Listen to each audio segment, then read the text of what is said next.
Peter, one member of Congress joining us, that is Senator Richard Shelby. He's the top Republican on the Senate Banking Committee, and he's joining us now from Capitol Hill. Senator Shelby, welcome.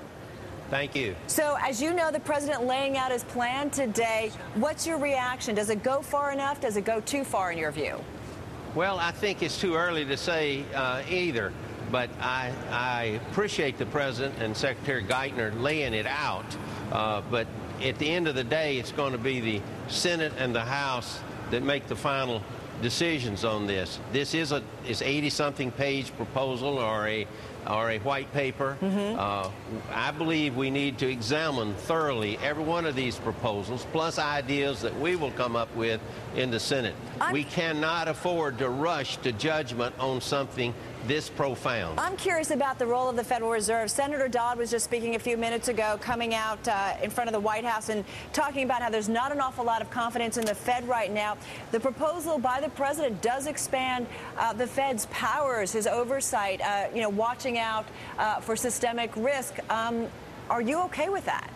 No, I share the same thing Senator Dodd has mentioned. I didn't see the interview a minute ago, but we have both voiced in the Senate Banking Committee our concerns about expanding, giving the Federal Reserve too much to do. And you have to look back.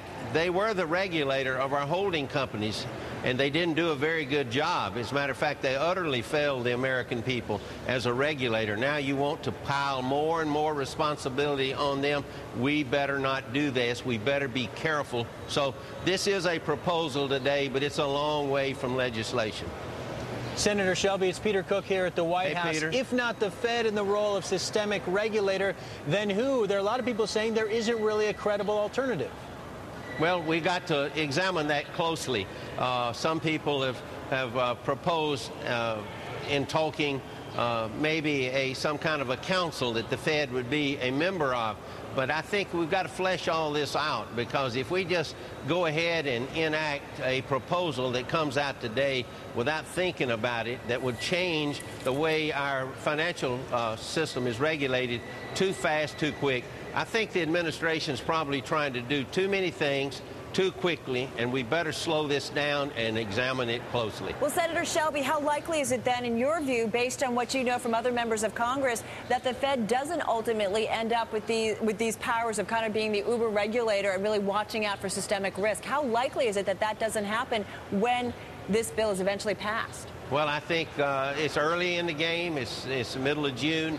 But I believe that the fact that the chairman and the top Republican on the Banking Committee and others in the House, too, have raised this question about the Fed in this regard is unheard of, and I think that you'll hear more and more about it. I think we'll do something differently, but it's early to say. Senator Shelby, do you expect something done before the end of the year?